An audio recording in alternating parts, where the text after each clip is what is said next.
हिंदी में हम लोग पढ़ेंगे काल।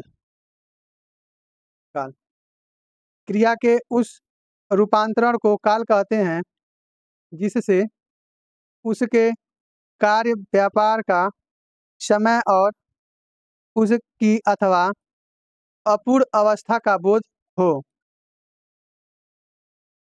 काल तीन प्रकार के होते हैं।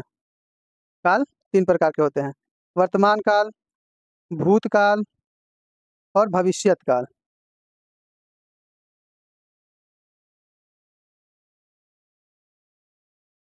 पहला है वर्तमान काल। क्रियाओं के व्यापार की निरंतरता को वर्तमान काल कहते हैं।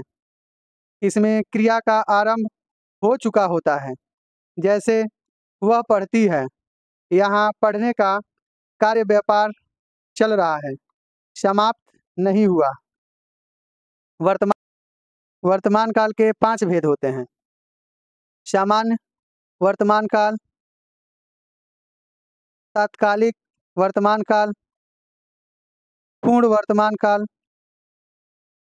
संदिग्ध वर्तमान काल, संभाव्य वर्तमान काल।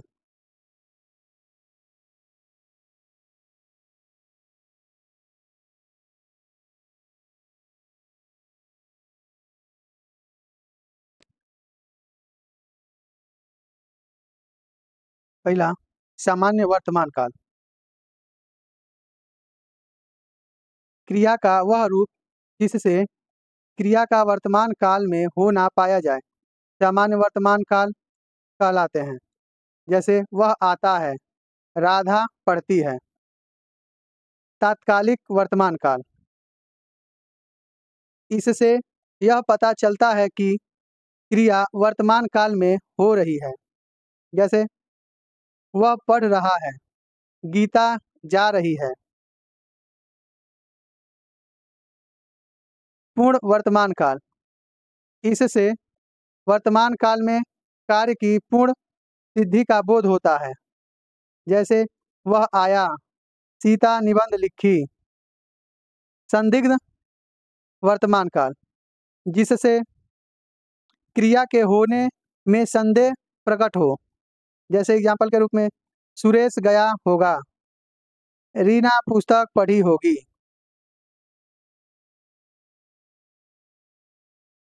संभाव्य वर्तमान काल, इससे वर्तमान काल में काम के पूरा होने की संभावना रहती है। जैसे वह पढ़ा हो, वह लौटा हो। भूतकाल, जिसे क्रिया से कार्य की समाप्ति का बोध हो उसे भूतकाल की क्रिया कहते हैं। जैसे सीता पढ़ी थी, मोहन गाया था।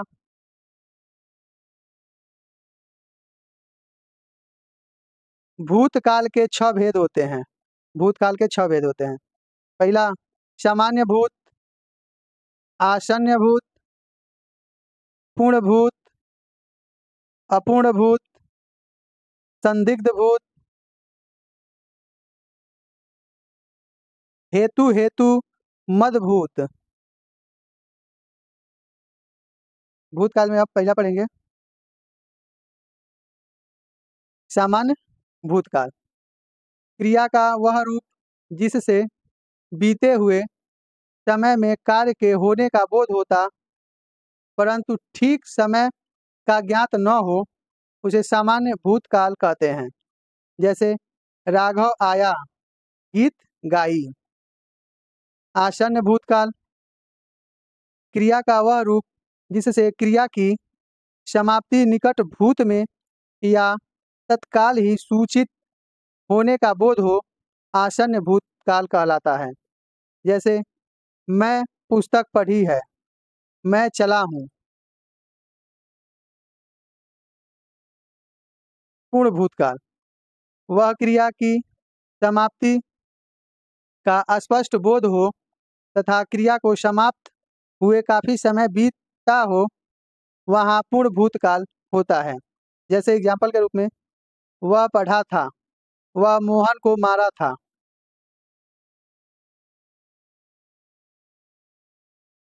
अपूर्ण भूतकाल, जब क्रिया का भूतकाल में होने का बोध हो परंतु उसकी समाप्ति का पता न हो, अपूर्ण भूतकाल कहलाता है।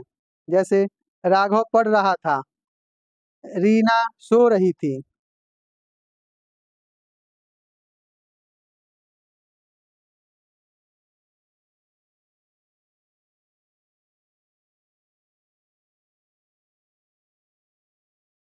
संदिग्ध भूतकाल, जहाँ यह संदेह बना रहे कि भूतकाल में कार्य पूरा हुआ था या नहीं, वहाँ संदिग्ध भूतकाल होता है। जैसे वह पढ़ा होगा, तू गाया होगा। छठवां है हेतु हेतु मद भूतकाल, जहाँ यह ज्ञात हो कि क्रिया भूतकाल में होने वाली थी पर किसी कारण से न हो सकी, तो वहाँ हेतु हेतु मद भूतकाल होता है। जैसे मैं पढ़ता, वह जाता, तू खाता।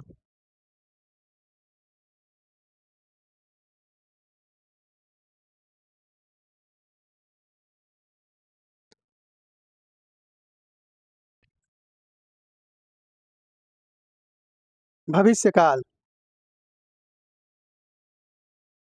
क्रिया का वह रूप जिससे आने वाले समय में कार्य का होने का बोध हो, भविष्यकाल कहलाता है। भविष्यकाल के तीन भेद होते हैं। पहला सामान्य भविष्यकाल, दूसरा संभाव्य भविष्यकाल, तीसरा हेतु हेतु मद भविष्यकाल। पहला है सामान्य भविष्यकाल।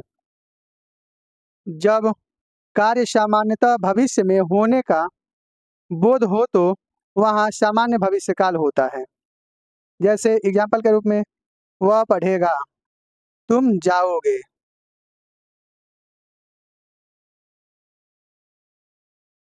दूसरा संभाव्य भविष्यकाल, जब भविष्य में कार्य होने की संभावना हो तो वह वहाँ संभाव्य भविष्यकाल होता है। जैसे संभवतः राघव कल आएगा, लगता है फसल अच्छी होगी। हेतु हेतु मद भविष्यकाल, जब एक क्रिया का होना दूसरी क्रिया पर निर्भर हो तो वहाँ हेतु हेतु मद भविष्यकाल होता है। पढ़ोगे तो पास हो जाओगे। दूसरा, यदि बारिश होगी तो फसल अच्छी होगी।